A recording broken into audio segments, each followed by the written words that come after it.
bahwa manusiawi orang ingin memenuhi kebutuhan perutnya, ingin menikah, ingin hidup terjamin dengan harta, ingin punya kedudukan, tapi harus ngerti kapan direm.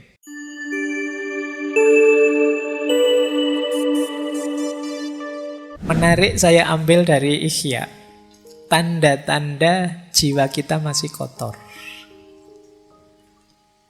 Yang pertama apa? Kesulitan menjalankan fungsi ilmu, hikmah, dan makrifat. Ngaji sih saya tiap hari Pak, tapi kok menjalankannya kok berat ya Pak. Jangan-jangan jiwa kita masih kotor. Perlu ada yang dibersihkan. Jadi mungkin teman-teman, Pak saya itu ngaji filsafat sudah hampir 400 sesi saya ikuti sejak awal sampai akhir. Saya kok gini-gini saja ya Pak, nggak naik-naik kelas. Jangan-jangan ada kekotoran, ada yang harus kamu bersihkan dulu. Kan sering saya ilustrasikan itu, wadah yang kotor itu diisi barang bersih berapapun, yang bersih ketika masuk akan terkontaminasi jadi kotor. Maka coba dicek, kok saya merasa ilmu saya tambah tapi kualitas diriku tidak nambah, jangan-jangan masih ada kotoran-kotoran. Coba dicek, apakah dosanya itu di anggota tubuh, dosa dan maksiat, ataukah terlalu fokus pada duniawi, lupa Allah dan lain sebagainya. Saatnya introspeksi. Yang kedua, tidak bisa menikmati ibadah.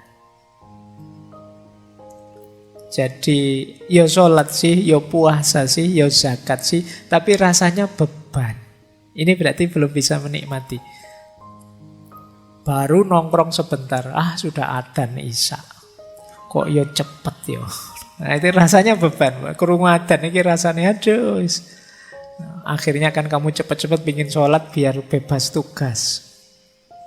Nah ini berarti kamu belum bisa menikmati ibadah.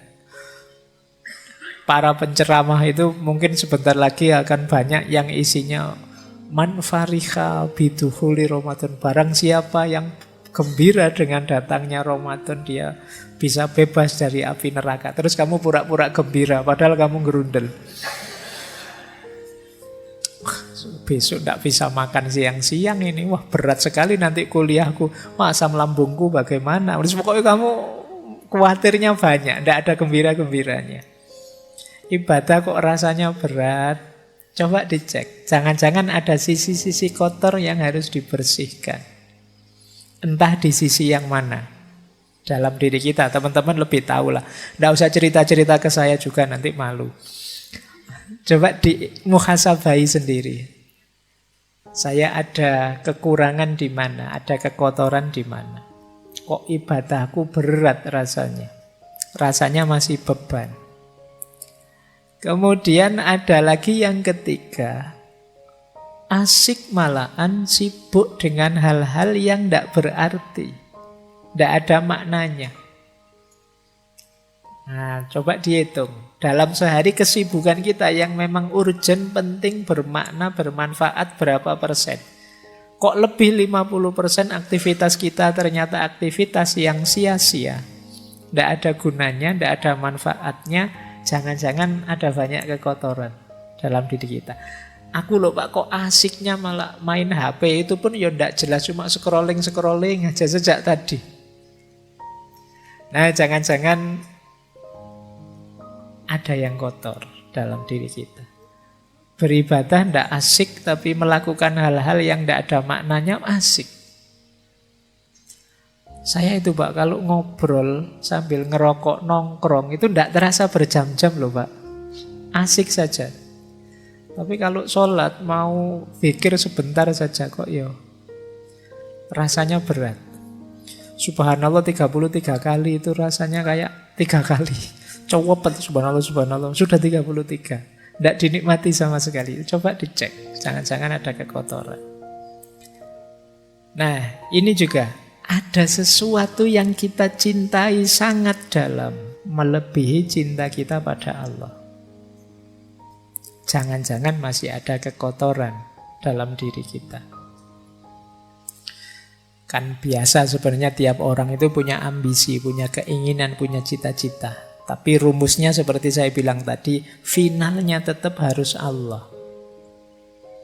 Jadi Pak Opo tidak boleh mencintai sesama, mencintai yang kita cintai. Cintai saja, tapi jadikan cinta itu bagian dari cinta kita kepada Allah. Karena Allah Sang Maha Cinta. Dia menyukai aktivitas mencintai, maka aku pun mencintai. Jadi kita melakukan aktivitas mencintai itu bagian dari kepatuhan kita kepada Allah. Nah, cuma kok nanti ada yang kita cintai melebihi Allah, atau justru membuat kita lupa pada Allah. Saking cintanya dengan HP, dengan main game, dengan nonton TikTok, dengan YouTubean, dengan Spotifyan, porsinya untuk Allah lama-lama habis. Ya tinggal sholat saja. Sholat pun kadang juga tidak sadar hadirnya Allah. Nah itu coba dicek lagi dalam diri kita, jangan-jangan ada kotoran-kotoran. Yang terakhir, berlebihan. Jadi perilaku-perilaku yang berlebihan apa saja. Kan dulu di filsafat akhlak saya singgung bahwa segala yang berlebihan itu jelek. Bahkan baik berlebihan pun jelek. Makanya kalau kamu nembak kan biasanya kalau ditolak jawabannya kan, wah kamu terlalu baik buatku. Jangan dikira terlalu baik itu positif, negatif. Karena segala yang terlalu itu jelek. Makanya kalau kamu dijawab begitu, itu kamu jangan bangga. Wah aku ini sangat terlalu baik, berarti tidak terlalu baik, negatif. Oh, dia pinginnya yang pas kok, yang baik, cocok. Nah kalau terlalu baik ya melampaui sudah. Baik, jadi ketika ada keberlebihan, kemungkinan ada yang kotor. Jadi perilaku yang berlebihan dalam hal apapun. Menghargai orang itu bagus, tapi saking menghargainya sampai memuji-muji, sampai menyembah-nyembah kebablasan jelek. Benci orang itu manusiawi, ada orang kita suka, ada orang kita tidak suka. Tapi kebencian yang berlebihan sampai kita tidak rasional, sampai kita tidak manusiawi, pasti jelek. Nah, ini bahan untuk kita introspeksi, jangan-jangan masih ada yang kotor.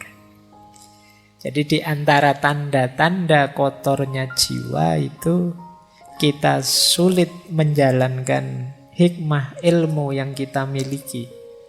Kita berat dalam beribadah tapi asyik dalam hal-hal yang tidak bermakna. Ada yang selain Allah yang kita cintai sedemikian rupa dan kita suka berlebihan dalam banyak hal. Nah, kalau ada gejala-gejala ini ya ayo segera muhasabah. Ada sisi kotor apa dalam diriku yang perlu aku bersihkan. Jangan-jangan masih ada sombong, jangan-jangan masih ada iri, jangan-jangan masih ada dengki pada orang, jangan-jangan masih ada rasa benar sendiri, egois dan lain sebagainya. Itu kotoran-kotoran jiwa kita. Nah, ini menarik dalam Ihya itu. Nanti kalian boleh setuju, boleh tidak ya. Ini cuma yang punya pendapat Imam Ghazali. Ini rangkaian dorongan syahwat yang negatif, yang bisa membawa bencana. Syahwat paling dasar itu syahwat perut. Kebutuhan perut. Ya kebutuhan gizi, makan biar tidak stunting. Ya. Jadi kebutuhan syahwat perut ini elementer. Orang itu yang pertama kali dibutuhkan ya syahwat perut ini. Kalau yang perut ini belum terpenuhi, yang syahwat-syahwat yang lainnya biasanya masih belum muncul. Jadi harus beres dulu di yang perut. Kalau perut ini tidak beres, kemudian kalian merambah bidang yang lain, biasanya bidang yang lain itu kamu dedikasikan untuk membereskan urusan perut. Di ekonomimu belum beres, kamu geser ke ranah agama, ya urusan agama kamu jadikan orientasi untuk memenuhi kebutuhan perut. Urusan perutmu belum beres, kamu melakukan aktivitas kebaikan sosial, itu biasanya diam-diam tidak sadar kebaikan sosial itu kamu dedikasikan untuk memenuhi kebutuhan perutmu. Maka syahwat paling dasar itu syahwat perut. Kalau urusan perut beres, kata Imam Ghazali biasanya naik sedikit. Turun ding, naik. Turun sedikit ke bawah perut. Syahwat bawah perut. Nah, ini baru mulai lirak-lirik kiri kanan. Kalau perutnya belum kenyang, masih belum turun ke bawah. Kalau kamu lapar itu peduli amat, ada yang cakep, ada yang itu, pinginnya makan. Makanya Rasulullah itu ngasih tips anak-anak muda yang sudah pingin menikah tapi belum mampu, puasalah.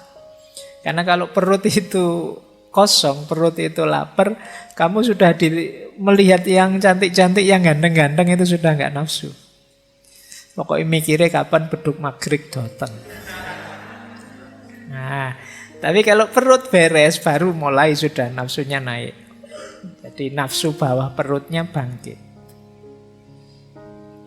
Kalau yang kedua ini juga terpenuhi, biasanya terus naik juga satu level lagi, muncul syahwat tentang harta dan kedudukan. Jadi mulai mikir status, mulai mikir kepemilikan. Aku harus kaya, aku harus berkedudukan.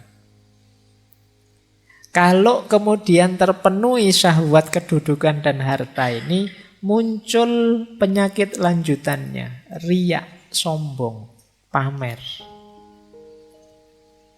Kalau riya, sombong, bermegahan, pamer ini muncul, biasanya hadir juga temannya. Dengki, memusuhi orang, iri. Karena ada orang lain yang juga seperti itu, punya status yang tinggi juga, punya kedudukan yang tinggi juga, terus kita jadinya iri. Tadinya ingin sombong, bermegahan, kok ya saingannya banyak. Muncullah dengki, iri, permusuhan. Nah, ini rangkaian nafsu syahwat, kata Imam Ghazali. Hati-hati dengan munculnya syahwat-syahwat ini, ya bahwa manusiawi orang ingin memenuhi kebutuhan perutnya, ingin menikah, ingin hidup terjamin dengan harta, ingin punya kedudukan, tapi harus ngerti kapan direm. Harus sadar juga penyakit-penyakit ikutannya. Jadi ini pelajarannya untuk kita waspada.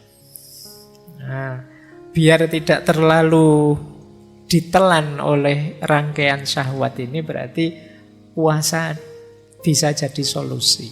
Karena ketika kita puasa, kita lapar, kebutuhan syahwatnya turun ke level yang paling awal. Sudah tidak mikir apa-apa, yang dipikir hanya perut, dan itu kita dapatkan setelah maghrib. Meskipun bahayanya biasanya begitu adzan maghrib buka puasa, kenyang, kumat lagi semuanya. Karena yang dasar ini terpenuhi sudah. Baik, ini bahan ya refleksi. Nanti teman-teman coba membaca dirinya. Sering tidak terlena masuk ke jebakan-jebakan syahwat ini. Oke, baik. Karena ini ada dialognya, saya agak cepat. Nah, proses tazkiyatun nafs itu ada dua jalur. Yang tadi teman-teman mengeluh berat, membersihkan jiwa itu karena mungkin teman-teman membacanya hanya dari sisi aku, dari sisi kita. Waduh, berat Pak kalau saya harus melakukan itu. Ya itu kan teman-teman sendiri. Jalur mujahadah namanya. Jangan lupa selain jalur mujahadah ada jalur hidayah. Jalur hidayah itu Allah yang membukakan jalan. Jadi bukan hanya kita yang berupaya. Nanti kalau upaya kita diridhoi oleh Allah, maka Allah yang akan membawa kita pada hasil yang positif yang kita inginkan. Itu namanya hidayah. Kita dibukakan jalan sehingga jadi mudah. Maka jangan pesimis. Meskipun tadi rasanya kok berat ya Pak, apa bisa ya Pak? Itu mungkin yang bisa ya wali-wali saja Pak. Tidak, kalian juga bisa kok. Kalau Allah ridho. Karena selain mujahadah yang itu berdasarkan kekuatanmu, masih ada hidayah. Pertolongan anugerah dari Allah. Makanya beruntungnya orang yang punya Tuhan itu terhindar dari putus asa. Sepahit apapun situasinya, selemah apapun kondisi kita masih punya Tuhan, kita masih punya Allah. Tidak pantas kita mengeluh, tidak pantas kita putus asa. Nah ini prosesnya dua. Jadi ada mujahadah, ada hidayah. Ada upaya kita, ada pertolongannya Allah. Nah, terus Imam Ghazali juga nuntun kita. Kita ini kan ingin bersih-bersih mengubah diri kita. Cepat atau lambatnya perbaikan diri, kata Imam Ghazali, kuncinya dua. Yang pertama, watak dasar kita dan lamanya kita pada kondisi sebelumnya. Yang kedua, kekuatan, kehendak, keyakinan, dan kesabaran kita. Ada orang yang watak dasarnya pemarah, dan puluhan tahun dia jadi orang pemarah. Nah, ini untuk berubah jadi sabar lebih lama. Tidak masalah, tapi bisa, pasti bisa. Manusia itu tidak ada yang paket tidak bisa diubah, pasti bisa. Cuma prosesnya agak lama. Jadi kekuatan asalnya dan lamanya. Makanya kalian kalau punya sifat negatif, jangan lama-lama kamu nikmati sifat negatifmu. Karena semakin lama kamu jalankan, semakin sulit mengubahnya nanti. Kalau sadar itu jelek, segera latihan untuk berubah. Ternyata aku itu cerewet ya. Ayo latihan. Biar tidak cerewet gimana caranya? Mungkin latihan agak pendiam. Entahlah kamu pakai strategi apa kamu tutup mulutmu, atau kamu ben enggak cerewet lagi. Nah ini namanya latihan untuk mengubah. Dan ini memang prosesnya tidak sederhana. Tidak semudah diceramahkan. Kamu harus memulai kemudian secara sabar mengubah diri pelan-pelan. Mungkin setiap waktu berkurang 1%, 1% sampai 100% berubah. Tidak mungkin revolusioner tiba-tiba berubah kecuali mungkin hidayahnya Allah yang mungkin seperti itu. Tapi perhitungan rasionalnya ya semakin kita lama di sifat yang lama, perubahannya juga tambah lama. Dan yang kedua kekuatan niat kita. Kekuatan niat ini ya kalau tidak pakai niat ya lama. Tapi kalau niatnya serius bisa lebih cepat. Kan kadang-kadang kita itu tidak percaya diri, akhirnya lama. Ada yang mantap sekali, bisa lebih cepat. Jadi ini dua kuncinya keberhasilan kita untuk tazkiyatun nafas, membersihkan jiwa. Nah, dasarnya tazkiyatun nafas, yang pertama kita harus tahu state of soul kita, kondisi jiwa kita. Sering saya pakai istilah kolb tadi, hati itu ada 3 istilah. Ada kolbun mayit, ada kolbun marid, ada kolbun salim. Hati yang mati, hati yang sakit, dan hati yang sehat. Kondisi jiwa kita ada di mana sekarang? Hati yang mati itu berarti kondisi jiwa kita namanya amarah. Amarah itu kondisi jiwa yang nyaman dalam keburukan. Tidak ada rasa tidak enak sama sekali kalau melakukan kejahatan. Ini qalbun mayyit, hati yang mati. Menyakiti orang tapi seneng. Rasakno kamu. Itu berarti amarah. Kolbnya qalbun mayyit. Ayo coba ya kita, semoga tidak ada di sini lah. Kalau ada cepat-cepat berubah. Bohong tapi seneng, ini yang biasanya bikin hoax. Bikin berita palsu, terus banyak orang ketipu, terus seneng. Wah ternyata hoaxku sukses loh ya. Tidak ada menyesal-menyesalnya sama sekali. Jangan-jangan hatimu sudah mati. Melakukan kejahatan kok seneng. Melakukan dosa kok bangga. Nah, ini berarti kita ada di level amarah. Semoga paling tidak kita ada di level lawamah atau alhamdulillah kalau mulhamah. Lawamah itu kondisi jiwa yang terjadi pertarungan di dalamnya antara yang baik dan yang buruk. Enaknya aku ini bohong apa jujur ya? Kalau bohong nanti kok dosa. Tapi kalau jujur nanti aku tidak dapat apa-apa. Nah, itu kan pertarungan-pertarungan. Nah, jiwa yang lawamah bertarung tapi kalah. Akhirnya tetap bohong. Dan kemudian menyesal. Nah, ini lawamah. Kayak kalian buka HP terus diarahkan ke situs-situs yang tidak beres itu. Ini kalau tak klik mesti muncul gambar yang itu. Tak klik enggak ya? Tak klik enggak ya? Nah. Tapi kalau tak klik dosa. Tapi kalau enggak tak klik kok eman-eman. Siapa tahu ada yang baru. Misalnya. Itu kan pertarungan itu dalam jiwamu luar biasa. Kok terus kamu nekat. Terus kamu buka terus. Ternyata gambar yang kemarin sama saja. Tapi terus kamu nonton. Terus kamu nyesel. Ngerti gini enggak tak klik tadi. Kamu sering nyesel karena melakukan kesalahan. Jiwamu lawamah. Lebih bagus daripada amarah karena kalau amarah kamu tidak menyesal sama sekali. Kalau lawamah kamu tahu itu dosa dan menyesal.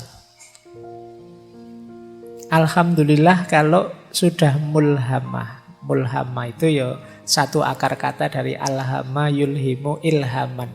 Dianugerahi oleh Allah ilham untuk milih kebaikan.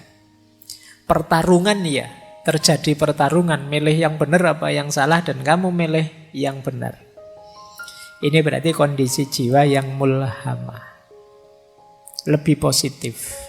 Tapi baik lawamah maupun mulhamah namanya qalbun marid. Hati yang masih sakit, masih ada penyakitnya, masih ada kotorannya. Buktinya apa? Masih ada pertarungan dalam jiwamu. Hati yang benar-benar sembuh levelnya adalah mutmainnah. Kalau mutmainnah tidak ada pertarungan lagi. Otomatis kamu akan milih yang baik. Kok ada tawaran di HP seperti tadi, langsung ditinggal, tidak pengen nyoba-nyoba. Jadi kamu menghindari yang jahat dan nyaman dengan yang baik. Jiwamu jiwa mutmainnah. Ini yang disebut qalbun salim. Nah, sebelum bersih-bersih coba kamu cek. Kalau jiwamu kondisinya amarah, qalbun mayyit, perjuanganmu agak berat. Karena kamu harus menghidupkan lagi hatimu. Kamu harus, kalau komputer itu kamu harus mereset terus diinstal ulang. Tidak bisa tiba-tiba ditambahi perbuatan-perbuatan atau cuma di uninstall beberapa softwarenya. Ini mungkin install total itu harus dibuang semua, isinya diganti yang baru. Dan ini berat. Kalau kamu ada di qalbun marid, hati yang sakit karena masih ada kotoran-kotoran sedikit-sedikit, nah di sini tazkiyatun nafas yang tadi kita sampaikan bisa dipakai tips-tipsnya. Alhamdulillah kalau sudah mutmainnah. Kalau sudah mutmainnah tinggal menjaga istiqomahnya. Jadi dasarnya ini ya, nanti coba dicek. Wah, saya sudah istiqomah Pak. Ya Alhamdulillah, meskipun aku tidak percaya. Ya, Ya, coba lah kamu cek sendiri nanti. Kalau masih ada kotoran-kotoran, ayo dibersihkan.